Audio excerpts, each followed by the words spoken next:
numbers that you can call to be a part of the conversation this morning, because I really want it to be very interactive, because we're talking about something that practically has an effect on almost everyone in the society. So the number to call this morning to be a part of the conversation is 070-48,897 or 070-47,897. With these numbers, you can be a part of the conversation this morning. All right, so joining me in the studios this morning to do justice to what I have brought to the table this morning, and today we're going to be looking at education.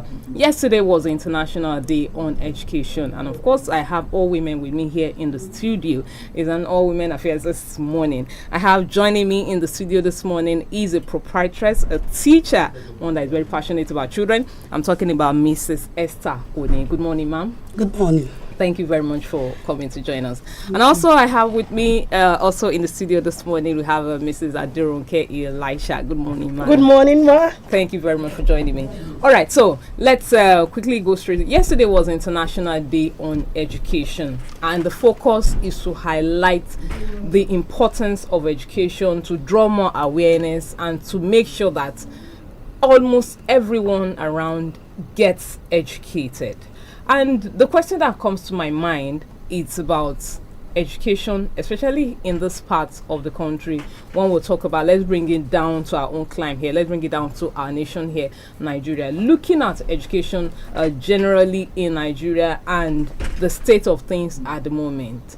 Mrs. Soni, would you say that we have really gotten to that peak in terms of education in Nigeria?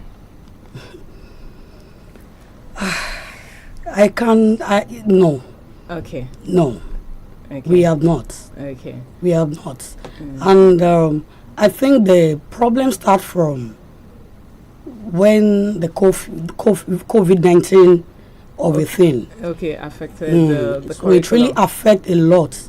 Okay. So we have. All right, so let me come to you, Mrs. Elisha. Let's because she made a valid point that the COVID too, kind of affected, our education and the curriculum at some point, because almost everybody had to stay at home because of COVID. No one wanted to get infected, and the contact, how many meters away, and all of that. And so, but would we really say that in terms of education in Nigeria or in our domain here, have we? Well, I'm sorry to say, it is not the COVID-19 alone, but due to the economy. Okay. Things are not easy with parents these days. So that COVID-19 is not an excuse for parents not to educate their children. Okay. Education is very, very important, as we all know. Now, the COVID-19 is just for a while. And thank God it came and it went. But now, I believe parents should handle education more than other things. So education is essential. Okay, but really, if we look at it, are we really there in terms of? No, we are not yet there. We are not yet there. We are not yet there, because I notice parents these days, maybe it's because of the economy. Some parents have to keep their children at home. Some will tell them they'll buy the data on their phones. Tell them learn from the phone. Stay at home. Due to the school fees and I don't know, the increment of school fees, because thank God she's a proprietress. She can as well tell us now. Okay. Most schools have increased their school fees, and most parents can no longer cope with paying the money. Okay. So they believe keeping their children at home or taking them to teach maybe do online classes. Online classes, yes. I think they believe that is the best, which I believe it is not. All right. Okay, you just drew a very valid point. Now let me come to you, our proprietor. Do you think the idea of online learning, is it something that, because we know that so many other places they are beginning to add it into the curriculum and is beginning to, but should that take away the usual physical interaction that a teacher should have with a student? Yeah. As a proprietor, should that entirely replace the interaction a teacher should have with a student? yes, I think it's just adding to their learning. Okay. I don't think that one should take away their interaction with the teachers and all that, because that really goes a long way. as well. Interaction with the teachers, it really goes a long way. I want to buttress to what she has said earlier. I just have to start somewhere with the COVID-19 of a thing. Okay. You know, Nigeria as a whole, even all other countries, they are facing huge challenge of economic issue and all that. And I think before COVID-19, I think everybody was still managing and all that. But when the COVID-19 really started, everything really went wrong and all that. I think that is the main reason why I start with the COVID-19 of the thing. Okay. Our parents should at least, they should please, because in everything now that we are doing, we carry on. I mean, we take along with computer of a thing. You know, the jam they are doing. Even all our Beckel students, they were like they will do their exams with online or ICT and all of the things. Yes. So I think economic is a most something challenges that we are facing in Nigeria. As regards when you ask a parent, why is your child not going to school, they will tell you money. Yes, we have a lot of them. have money and they are facing challenges, but that should not be an excuse. Okay. All right. So you just drew my attention to something that is very valid, because you know there are some parents that even affording a square meal at this time of the day is a big deal. But that's the reason why we have the government schools. Okay. If you cannot afford the private school, you can as well take your child to government school, where you don't need to buy anything there, just maybe the school uniform. But the school, the books, the textbooks, thank God for our government. Your state government is really doing well in that aspect. So if you cannot afford the private school, you can as well take them to a public school, because education, as I said, is very, very essential. We need to educate our children. All right. Okay, so now let me come to this question comes to you, our proprietress, and that's talking about some parents' attitude towards their close monitoring of their words of their children, because sometimes we realize that it is when things happen, that is when the parents will now come up to the school and face the school and say, hey, you saw this happened and all of that. What do you think was lacking in that parent that he or she did not take note of before it became a big problem? Because all of this is around education. Thank you very much. I think, as our father used to say then, they would tell us that learning starts from home. Okay. And I believe a parent should know that for you to bring your child to school to learn, learning begins from the house, from the home. So I think there are some things that we should know that we have to give our toddlers. We have to tell them what to do. At times, mode of addressing, it really goes a long way. Even the eating, some parents will not give them the appropriate nutrients to give them, and it is really affecting our words in school. Okay, so how do you get to cope with, because sometimes they put the blame on the school or the teachers or probably the owner of the school that you didn't do this for my child and all of that. What are the things that you now do as proprietress or as a school to be able to enlighten those parents that okay, these are supposed to be your role, this is where we get to compliment you, this is where we get to come in? That is where we are having a big issue. But we used to do our best. We educate the parents. We educate them that this is how it should be for a good performance for the child. Okay. So we do educate them on that, and we have issues with some parents that they will not listen to us, and we have some that they will change. So, but gradually, with what we give them in the school and education that we impart with the children, we can see changes little by little. All right, so let me come to you, Mrs. Elisha, and that's still talking about parents relating with teachers, because everything boils down to a child being properly educated, being properly grounded, especially because of the future. Because the truth is, we can, as parents, as guardians, you can't be with your child or your ward everywhere.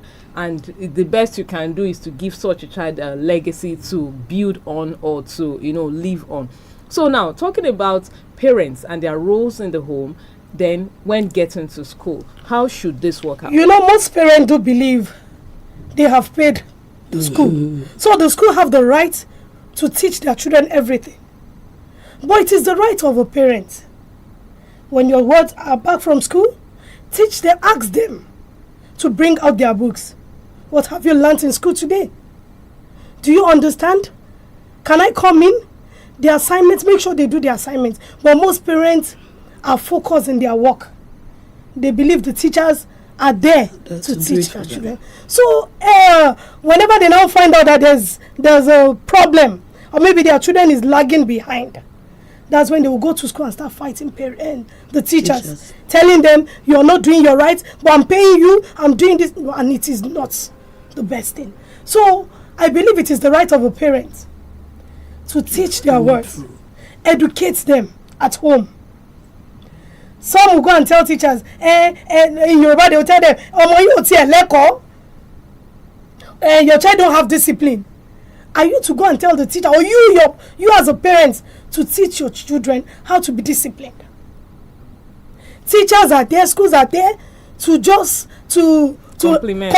To complement what the parents have done. So if you're not teaching your children and you're expecting school to do that, you're getting it wrong.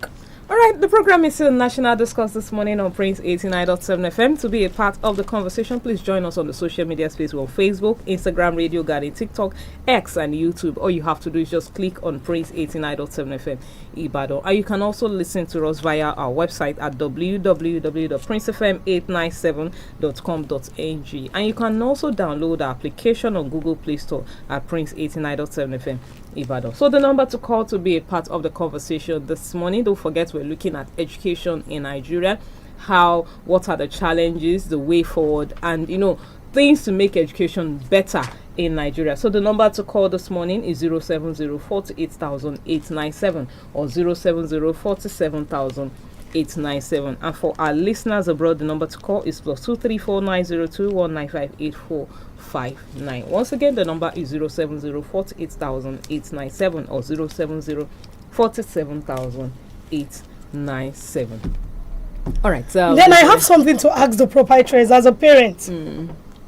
We notice most private schools these days, they will just employ all these school SATs awaiting results. Those are the teachers they employ. So when they come in, I think they don't have the ability to teach the children. But because they have to pay them maybe 15,000, 10,000, just because the schools don't want to afford paying a competent teacher. So they believe all those small children, when they give them 15,000, they'll be able to monitor the school. Why is it like that? All right, so as a parent, I'm asking you this question, ma. All right. Thank you very much, ma. Okay. I think, let me start with, it depends on the parent that the love that you have for a school, the kind of school that you took your child to. Because we have, like Orita Mefa Ibadan and all that. You've already said it all, that due to the economic issue and all that, when we add to the school fee, it will be a barrier and an issue for you parents. So I think for a perfect school and well-trained school and all that, I think they used to do training for those people that they want to employ. Okay. In fact, they go to an extent of doing an exam and all that, like interview. Okay. They used to have it with them. All right. Okay. So it depends on the parents. It depends on you, the kind of school that you took your child to. All right, so you have been able to establish a fact that it depends on the kind of school that you take your child to, which depends on probably the fee Yes. will determine the kind of teachers that you're going to be finding in such a school. But All the right. way we have supervisors in the government school, we should also have supervisors at the private school too. Okay, come Now just come in unaware. Yes, we do. Okay, we so do. you do have such. Yes, they do come and to- inspect, like ZIE, LIE, then this association of NAFs. Okay. We have each local government. We have association that we attend. Okay. Even right now, I'm supposed to be there Okay. because we're having a meeting now. All right. Because the reason why I brought up the issue They of do come and all the check. school starts, you see them when at times you go to some schools, you get there, you find them pressing their phones. They are always on phone when they are supposed to teach the children. So that was why that's the reason why I had to bring up the issue of employing the school SATs students. All right, so we know that so when it comes to education, is a very broad thing, and you know when you talk about the primary, the secondary, the tertiary, with the tertiary is still battling with it, the secondary and the primary, and all of this is in stages, and this is something that we cannot just throw away. Something that is very important. In fact, looking at the student loan thing that is about to be launched, you know, by the federal government and all of that, which the federal government has said would help tertiary students to be able to fund their schooling and all of that. But aside from funding, what other challenges is facing education in Nigeria at the moment, Mrs. Elisha? Okay, what I believe is the challenges facing education in Nigeria is, you know, like she said the other time that the education, economy. yes, the economy, yes, because you that you're having 2 or 3 children in the higher institution, you have to pay their tuition fee, you have to pay for their hostels, you have to pay you know, and when you check your pocket, earning. your earning, you have to think of maybe you should stay home, start learning, go and start learning, you stay at home, wait for your elder brother to finish, you know, and through that, by staying at home, it can really affect those children. That is why you see them, we hear they are into cybercrime, they are into this, they are into that. All right, so Mrs. Oni, let me come to you, and this one is talking about security and education. We know that Nigeria is still grappling with insecurity and trying to get out of it. But as the proprietress of a school, how would you advise parents to sensitize their parents or to sensitize their children on being security conscious? What are those things that parents should do to their children to make them aware that, okay, at least in your own small way, you can also be a security watch on your own?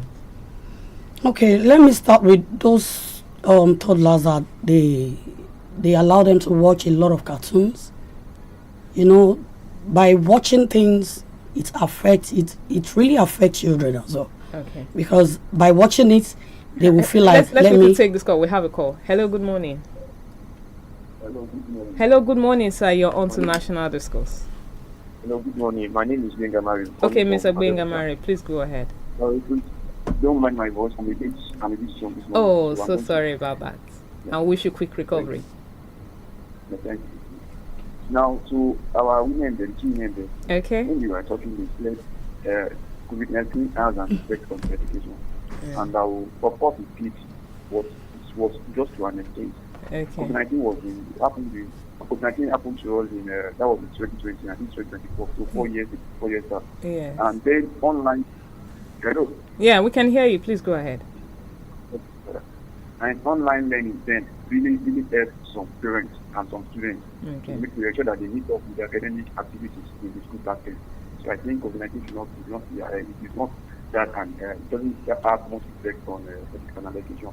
And I want to ask them this question: what is the thing of IT in boosting our educational standards in Nigeria? Okay. Because Jefferson once said, Jefferson was a scholar. He said there's nothing more important than giving an unequal opportunity to an unequal people. So how do we identify that among the learners that you are teaching in your school? Some of them, they are gifted and talented. And what are those gifted and talented? They are those children who, by virtue of personality abilities, they are capable of performing very hard. And to have the gifted, we also have the learning disability people among the pupils. So those that have learning that have difficulty in learning. So they can't really grasp whatever you are teaching them. So how can we balance the two together? How can we identify the teachers children in our schools, and how do we identify the learning disabled in our schools? So how do we give them the culture of education such that the gifted will learn at their pace, and the learning disabled children as well will learn at their pace as well?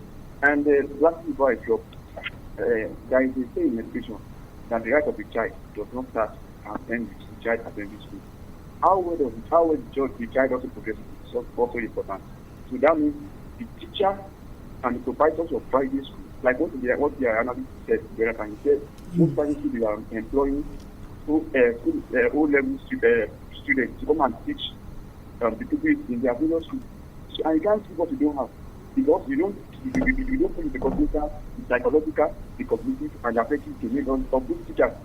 So I think our school, what we call it, our schools, I mean the graduate schools, I think they should work on this and ensure that they always appoint minimum 80, or you have your feedback, you have your masters, and pay them very well.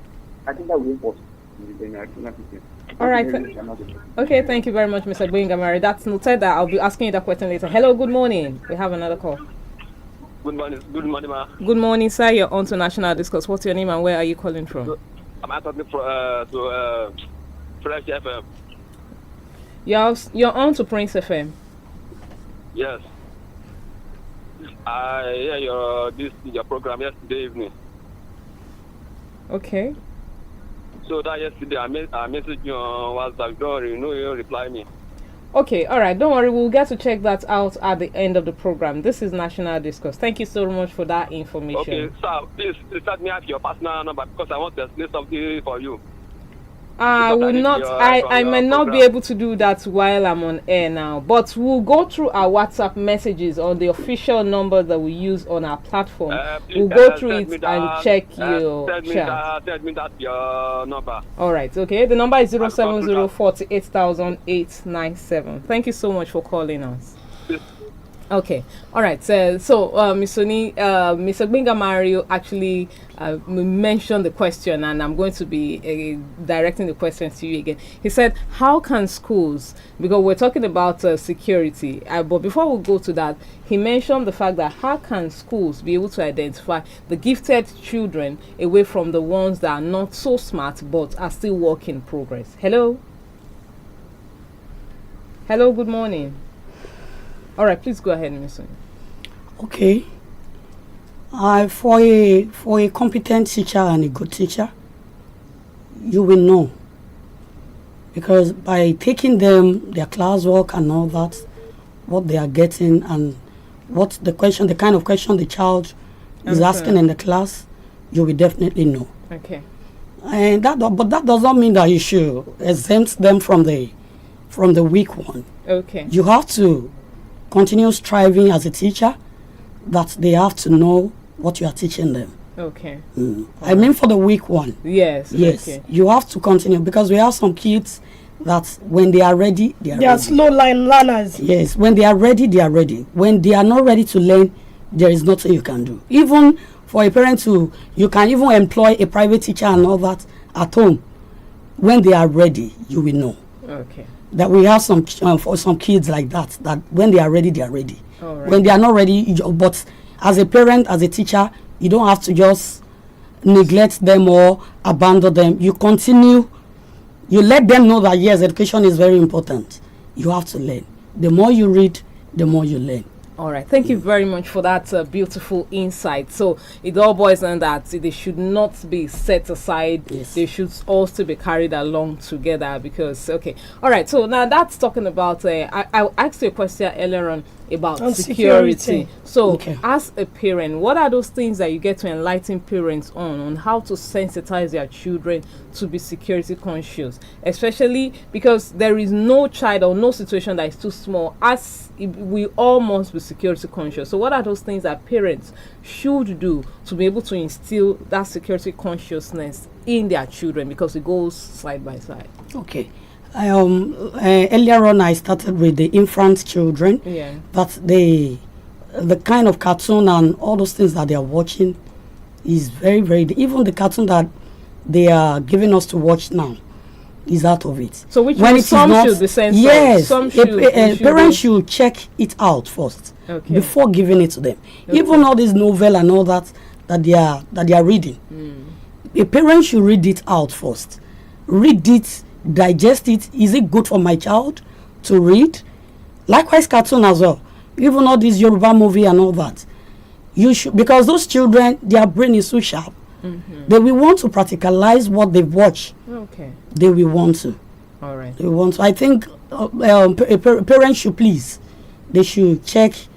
They should check that too. All right. So I need to buttress our points about security. I wanted to speak on security. I know you are a parent. So what are those things that parents should do to make sure that their children are security conscious? Because whether we like it or not, it all works together. Yes. It is when they are safe that they can be well educated. Okay, what I'll tell parents is they should educate their children not to follow an isolated place. That's number one. Number two, they should not write on their clothes.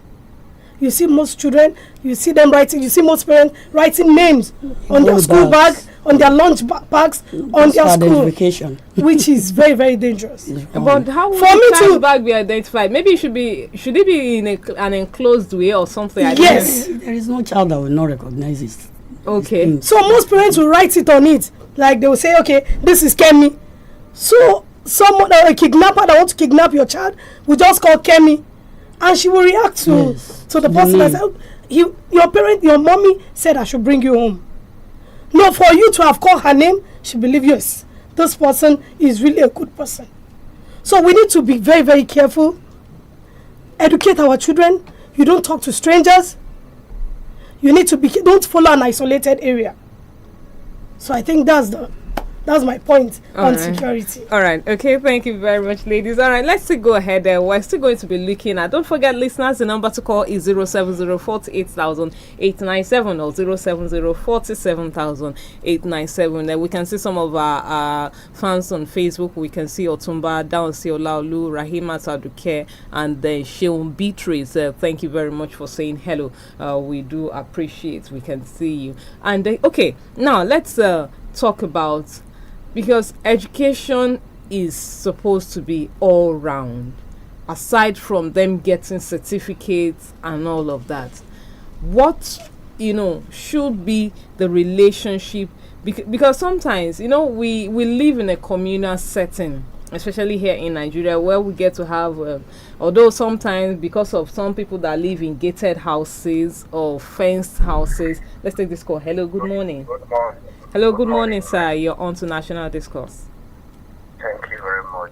Okay. Welcome. Okay. My name is Adeleke from Monia. All right, Mr. Beniza, please go ahead. Yes, I want to simply talk about the security on how to train our child about the security issue. All right. I think charity begins at home. I want to use my personal life as a case study. When I was very, very small, Okay. I used to see my mother's morning. I didn't know some people pamper their children. It was when they beat me and they led me to realize this thing you are doing is not good. I was like, is it bad? I don't see it as a bad thing.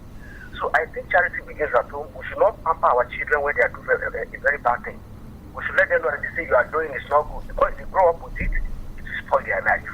And it will also spoil the society. Okay. So I'm very grateful to my parents and to God Almighty. I wish I don't have a good parent. At least that by now I will make a politician or a good society. You understand? Yeah. So I think charity begins at home. Thank you very much. All right, thank you very much, Mr. Beniza, for that point. So you just told that parents should from time to time reprimand their children. And okay, that's now bringing me to the question I was going to ask earlier on before Mr. Beniza called. When it comes to being able to correct children or correct maybe young adults or teenagers and probably those crossing into youth and all of that, when it comes, because it's all encompassing when it comes to education, what is the ideal approach? I would want you to talk about proprietors. I would want you to talk about okay. I want you to talk about the toddlers till about the age 10, 12 or thereabout. Then I want Mrs. Elisha to talk about the teenagers going on to the young adults. So please, how to be able to address them whenever they come up with some naughty behaviors. How should they be reprimanded, especially when it comes to probably the school this time around? Okay, we have another caller. Hello. Let's quickly take this call. Hello, good morning. Yeah, sorry, am I calling back again? Okay. I want to respond to initial answer. I didn't know I need to say it earlier. Okay. You see, the reason why some parents withdraw their children from most private schools is that there are some children that their IQ, I mean, is very, very high. Let me give you an insight. Consider just a city called Shubola or anything. She's just a 5-year-old girl, and she's going to solve a mental something that is made for making a therapy. And at age 5, it tried to be like a very, very pure or like that. But she's going to solve a mathematical something that is meant for an higher class. So what warranted is the unique ability in Shubola, and that means our mental is over our chronological age, else are high too. So if a teacher in the class can't identify that a particular student is the gifted to be in my class, of course it will be affecting the students to learn at their own pace. The end to be called for the parents to do what to bring their children from the school. On the place of gifted and talented and the learning system, I think there are just two things that we have to get us out, and that is integration and segregation. What is integration? Integration is when you're able to integrate the learning, the gifted people, you integrate them, teach them in their own pace. Of course, you teach their best, and the learning people as well, you segregate them, let them study. They are slow learners, so let them study from time to time. Increase the number of hours you work with them, and before you know it, we have internet. Thank you very much. All right, thank you very much, Mr. Gbengamari, for that contribution. All right, we're talking about being able to correct some of these when they get naughty. So from the toddlers till about the age 12 thereabouts. Okay, let me start with our parents. We have issues a lot with parents, because whereby when we caution a child, now the parent will come to school and come and Display for us that why will you have to, like I could still remember a baby in my school. We are talking about dressing code, the kind of shoe we have our rules and regulation of the school. So the color of the shoe that a baby should wear, I mean the child should wear and all that. And we beat the child because of not wearing the color of the shoe. Just 2 strokes on the leg. And the parent now came the next day. And we've been talking about it, not a week notice, not 2 weeks, not even a term notice. The parent was like, why will you have to do that? Why do you have to do that? I have to educate that parent that no, this is how it goes. The kind of ways that our parents, the perspective that they see a lot of things with their words is, and I think taking care of them at home, cautioning them for a bad attitude, our own is just to complement what they are doing at home as well. Beating, there are some schools that they don't use cane. And as Bible says that spare the rod and spoil the child. So I think it's not a parent that is fighting in the school that why would you have to beat my child? When you ask and the child can explain to you, this is what I've done. You don't have to even show it in her front or his front that yes, what you have done, is that what you have done that they beat you? I will follow you to school. Those are the things that we parents have to check. That no, you don't have to even children's teachers, okay, children teachers, you don't have to fight them in front of your children. It's wrong. Those are the things that help them to do bad things and naughty things more. Oh, sorry, Mrs. Oni. As a parent, Okay. is it the fault of a child not to follow the rules? Like you said the other time that he's supposed to, you have the dressing code. But I believe it is not the fault of a child. You should scold the parents, not the child. So the parents have the right to come and meet you for beating their child. Because it is not her fault. Or what do you think? Okay, Yes. but I'm now asking, in situations where even if it's not about the dress code, or maybe a child does something naughty in the class, or probably bullies his or her friend, and the child is probably spanked, or how do you think such children should be addressed? Maybe children that kind of have a bit of bullying tendency, Okay. or some that are naughty in the class, or some that take a while before they take to instructions.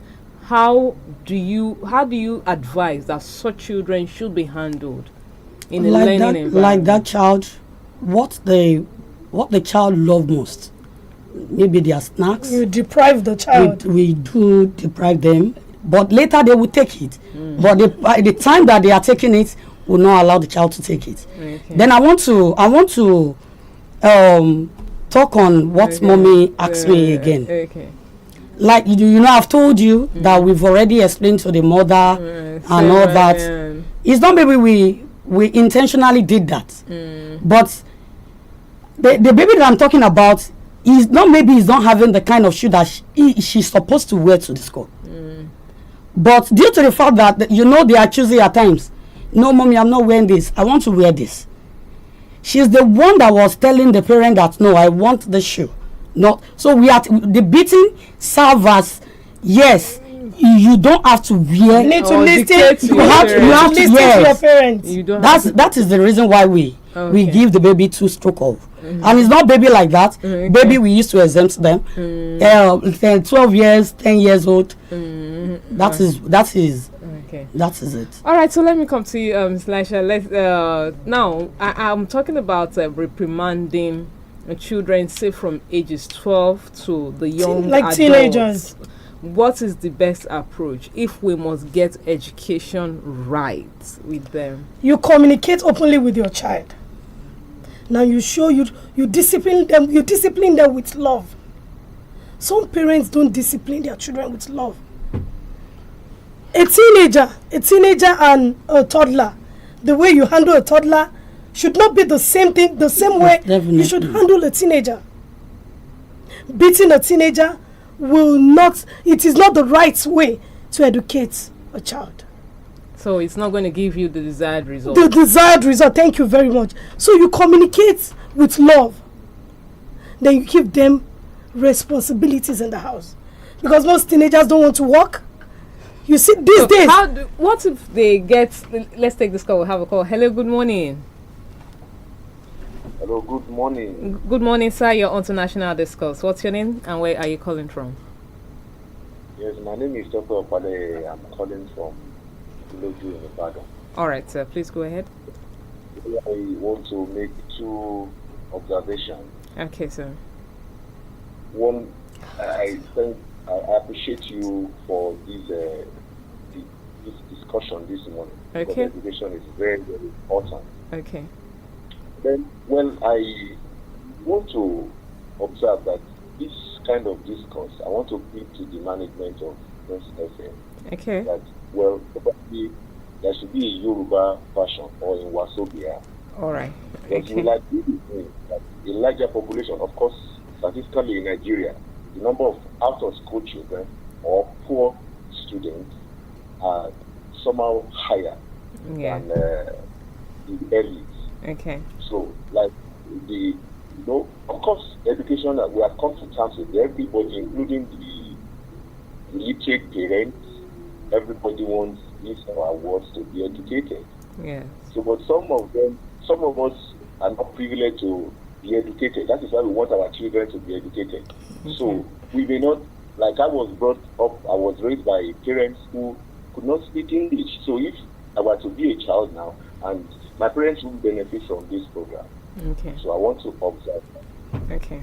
So All right. It's I want noted. to appeal to the management to probably, this, because this is very important. This is the pillar of the society, education. Okay. Education is the pillar. So I want to appeal to the management. Please do convey my request that this possibly, should be. It should not be a once in a lifetime or in a while. It should be a regular thing. Okay. Because society today, every society is the product of education.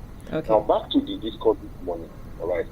Now while we were growing up, we fear school even more than our parents at home. If you offend at home and your parents tell you that they are going to report you, you are going to be pleading. And I was raised by two disciplinarians. Oh, my mother and father. Oh my goodness. They are very, but the school discipline, the school discipline is on its own. All right. So what happened? Those days I could say that both moral education and academic education were totally transferred to the school. We were brought up. You can't, of course, because I believe that moral education is on one hand and academic education. I don't believe in corporal punishment, because corporal punishment almost make me lose it also too. I am what I am today by the grace of God, because beating at a particular point, I no longer fear cane. I no longer, beating leading to, I was in the garage. That is the truth. All right. So, but that perceived those days, teachers were more mature. Our teachers were parents themselves. So they understand the predicament of a child. Their interest is not only impacting academic, excellence on us. Of course, that is what the advantage they also add, above our parents. Our parents were moral, but they didn't have academic, knowledge. So they had to trust the teachers in school to add academic knowledge to our moral knowledge. But these days, it is a two-way thing. Some parents are morally corrupt. Teachers in school also are morally corrupt. So some parents are academically sound, but there is conflict of interest. All right, sir. We really like you to round off now, sir, because we're really running. In fact, we're out of time. We wish we would be able to take more of your contributions, sir. But I'm afraid we won't. Okay? No problem. I will round up. What I want to suggest is that we should try to, let me use the word, domesticate our educational system on this side of the country, because Western education, I guess, is what is affecting us. We should, when it is evolving, we should domesticate. We should come up with our own system of that. We take us back to those days where students would both have both moral and academic, excellence. Instead of bringing foreign influence on our education. Thank you so very much. Thank you very much, sir. We do appreciate. We really appreciate. So in conclusion, parents should be a role model to their children. If a parent is not disciplined, how will you discipline your children? So we should be a role model to our children. Thank you very much, Mrs. Adeleke Elisha, Mrs. Esther Oni. Thank you so much. I really do appreciate. So I'll be back on Monday with another interesting package of national discourse. Till then, let's keep believing and praying for our dear nation, Nigeria. My name is Prince Will Ogu Adeomi. I'll be back on Monday. Bye-bye. Where there's hope for us.